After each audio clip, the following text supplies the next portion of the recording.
A 720k trip from Lismore to Kirribilli with a ute full of rubbish and a message. If our government don't bring in effective policy on climate change, we're going to get more of this. Floods, fires, people dying. Lismore is a community that is resilient, but we can't keep doing this. A group of Lismore flood survivors placing the remnants of their lives at the PM's gate and the blame squarely at his feet. To think that our Prime Minister came to our town and wouldn't even speak to us and hid from us is absolutely deplorable. From the relative safety of Queensland, the PM downplayed the protest. I think the politicisation of natural disasters is very unfortunate. Everyone is just working together to do the best they probably can to support people who are in terrible need. At the state level, an independent inquiry announced today will investigate the root causes of the disaster, along with gaps in the emergency response. And they'll be engaging with communities, talking to stakeholders about what is needed to ensure that we are better prepared for floods into the future. Anything to prevent a repeat of nightmarish scenes like these. But for residents who've already lost everything, it's cold comfort. I'm going to ask you to stop. Please stop. Please don't take your rubbish down there. This isn't rubbish, this is my home. We just saw Kate Stoud right then. She was at Kirribilli House today and she joins us now. Kate, first off, how's the recovery going? We're starting to feel the long-term effect of it. You know, it's 3 weeks on today exactly, and people are getting weary. It's obviously an extremely slow process. There's still a lot of rubbish that hasn't been collected. I only got power back on maybe 2 days ago. And I guess the reality of it is setting in as well, that people are starting to understand that they may not have a home for over a year in a situation where we already had a housing crisis. So we're all a little bit worried about what we're going to do for housing. Kate, there were failures at all levels. The state government has launched an independent inquiry into the response, but the anger at the moment seems solely focused toward the federal government. Is there a reason for that? The federal government has the power to make the required changes that we need to combat climate crisis within the time frame that we need. My region has started to see the patterning of these climate crises.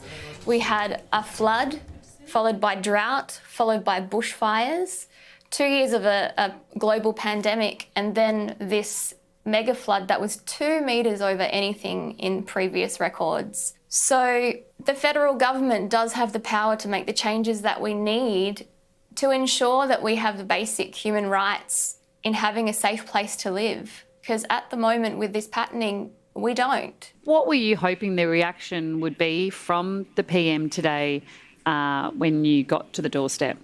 Politics is ugly, and I was concerned that it wasn't going to be received well.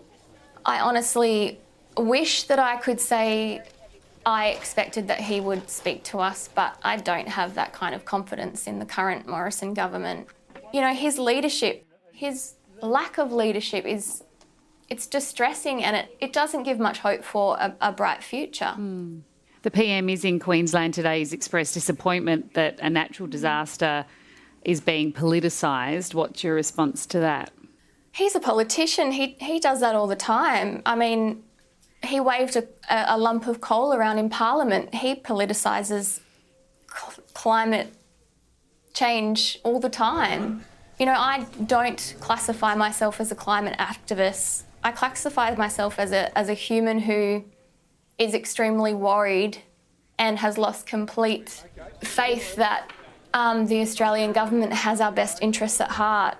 When, you know, directly after this, he put tax-paying money into coal and fossil fuel projects, and there's so much hypocrisy, it's devastating. A lot to think about, Kate, and a lot to do in the meantime. All the best with the recovery for you and, of course, for everybody in those affected areas. Thanks so much for your time tonight. Thank you for having me. Gilly, it sort of never occurred to me that this is your backyard from your adolescence. Like, you must have a unique view It is. It's where I had all my high school years, and Mum and Dad are still in the same house there since 1984. Fortunately, they're up the hill, if you like, a little bit. It's the only time my father says it's good to be over the hill, but that's his light-hearted take on it. But it's devastating. It's like a war zone. We grew up seeing floods of varying levels all through our childhood, but nothing like this, like Kate said there. It's just extraordinary. The question that is often asked of me over here, of my friends, is why is a CBD on a floodplain that is so close to devastation every few years? And it's a good question. There's discussion about moving the whole town up the hill and relocating a new central business district, but it'll be a tough proposition that to get the land, what you do with what's down below, but it has... what it means to people, right? Yeah, we spoke to the right. mayor and he was like not having a bar of that. He was like, this is our history, this is where we are, we're not going to do that. Yeah, and interestingly, Steve Krigg, the mayor, as a good friend, he's got his own coffee business that has been decimated twice in 5 years, so he's trying to get that up and running, but also trying to lead from the front as mayor of Lismore, so we wish him all the best. Absolutely.